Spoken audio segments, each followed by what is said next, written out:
포춘 편집장이자 미국에서 가장 존경받는 저널리스트 중 한 사람인 제프 콜비는 인간은 과소평가되었대서 이렇게 말합니다.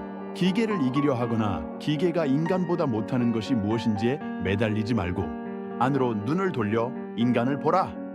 인류 역사에서 진화해온 인간 본성을 파고들어야 한다. 컴퓨터를 이기는 데에 초점을 맞춰서는 안 된다. 대결해 봐야 질 것이 뻔하기 때문이다. 컴퓨터에 본질적으로 불가능한 영역이 있으리라는 추측이 아무리 그럴듯해 보이더라도 그걸 찾아내려고 애쓰는 것은 헛된 일이다. 인간보다 더 완벽한 인공지능의 등장이 현실화되면서 노동시장은 이제 인간과 기계의 경쟁장이 되었습니다. 사실 산업혁명 이후 인간 노동의 역사에서 기술 문명은 언제나 인간의 직업을 잠식하는 대신 새로운 시장을 열어 더 많은 일자리를 창출해왔습니다. 그러나 인공지능과 로봇의 등장은 노동시장에서 새로운 일자리의 창출보다는 잠식이 더 많을 것입니다. 따라서 급속한 기술 문명의 발달은 인간의 삶과 생계수단을 근본적으로 변화시켜 노동자에게는 큰 재앙이 될 가능성이 높게 되었습니다. 생각해보세요. 자본가의 입장에서 보면 지치지 않고 비용도 싸면서 인간보다 더 뛰어난 기계를 선택하지 않을 수가 없을 것입니다. 최저임금 인상으로 기계를 도입하려는 지금의 작태를 보세요. 따라서 미래 사회는 노동시장 문제와 함께 부의 집중 문제가 더 심각해질 것입니다. 그러나 위기는 곧 기회이기도 합니다. 콜비는 이렇게 말합니다. 이런 시대에 인류는 적어도 새롭고 더 나은 삶을 창조할 기회를 얻었다. 앞으로 인간의 근본적인 본성에 관련된 자질이 가장 높은 가치를 지닐 것이다. 인간 본성에 관련된 자질이라니요? 무엇을 말하는 것일까요? 그보다 콜빈의 이야기를 좀 더 들어볼까요? 콜빈은 지금 시대를 인류 역사에서 일의 본성과 기술 가치와 관련된 네 번째 전환점으로 보았습니다. 콜빈은 이렇게 이야기합니다. 첫 번째 전환점은 산업혁명으로 제품을 처음부터 끝까지 손으로 만드는 장인들의 기술이 사양길에 접어든 때이다.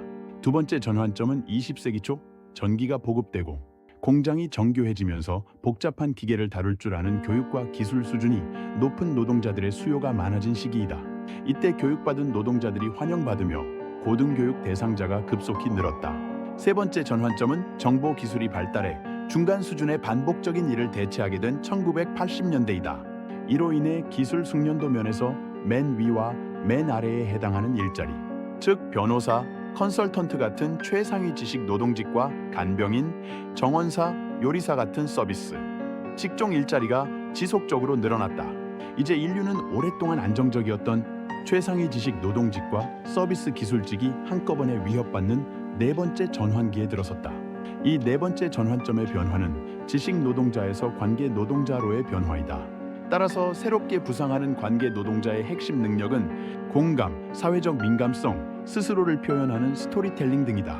바로 사람들이 다른 사람들에게서 얻고 싶어 하는 것들이다. 그런데 문제는 이렇게 중요해진 공감 능력이 오히려 떨어지고 있습니다. 컴퓨터, SNS 등으로 인해 사람들의 직접 대면, 대화가 줄어들면서 공감 능력을 잃어가고 있기 때문입니다. 재미있는 것은 공감과 관계 능력이 같이 있다. 라는 전제는 인간이 완벽하게 이성적이지 않고 철저하게 논리적이지 않다는 점을 보여줍니다. 따라서 인간의 고유 영역이라고 여겼던 이성이 이제는 기계의 이성에 밀리는 것입니다. 그렇습니다. 컴퓨터와 인공지능은 인간보다 더 완벽하게 이성적이고 논리적입니다. 그렇다면 이제 인간 노동 시장은 논리와 이성보다는 감정의 영역에서 시장이 열릴 것입니다. 이것은 이성주의에 근거한 서양의 지식과 문명 체계를 근본적으로 흔드는 혁명입니다. 예를 들어볼까요? 가령 병원에서 환자의 병을 진단할 때 컴퓨터가 더 정확하게 병명을 진단할 수 있습니다. 그러나 사람들은 그런 완벽한 진단과 논리보다는 인간 의사가 자신에게 공감하며 이야기를 들어주는 것을 더 원하지 않을까요? 설교에 있어서 정확한 주석과 엄청난 신학적 사고, 풍부한 예화를 선포하는 로봇 목사보다는 실제로 사람이 전달하는 이야기, 어눌하지만 이렇게 서로서로 나누는 이야기의 힘은 논리보다 강력한 것입니다. 콜비는 이렇게 말합니다. 기술 문명 시대의 답은 기계에서 혹은 기계와 인간의 비교에서 찾는 것이 아니라 온전히 우리들이 갖고 있는 것이 무엇인지에 집중해야 얻을 수 있다. 바로 인간과 인간성에 대한 새로운 발견이 기술 문명 시대를 극복하는 답이 된다는 것입니다. 다른 세상은 눈을 밖으로 돌리는 것에서 열리는 것이 아닐 것입니다. 변화는 따라갈 수 없을 만큼 눈부시게 발전합니다. 그러나 눈을 안으로 돌리게 되면 변화 속의 본질을 깨달을 수 있습니다. 다른 세상은 이렇게 내면의 심성으로 돌아갈 때 가능하지 않을까요? 콜빈도 이렇게 말합니다. 우리 미래를 가장 본질적인 인간의 특성에 맡긴다는 것이 기이하고 위험하게 느껴질지 모른다. 하지만 두려워할 필요 없다. 관점을 전환해 바깥쪽이 아니라 안쪽으로 초점을 옮길 때 필요한 것은 우리가 늘 가지고 있었다는 사실을 깨달을 것이다. 그런 능력은 줄곧 우리 안에 있었다. 가장 깊은 의식 속에 우리는 필요한 조건을 이미 갖추고 있다. 그러니 의도대로 활용하기만 하면 된다. 자, 다른 세상을 열기 위해서 우리 자신 속으로 들어가 봅시다.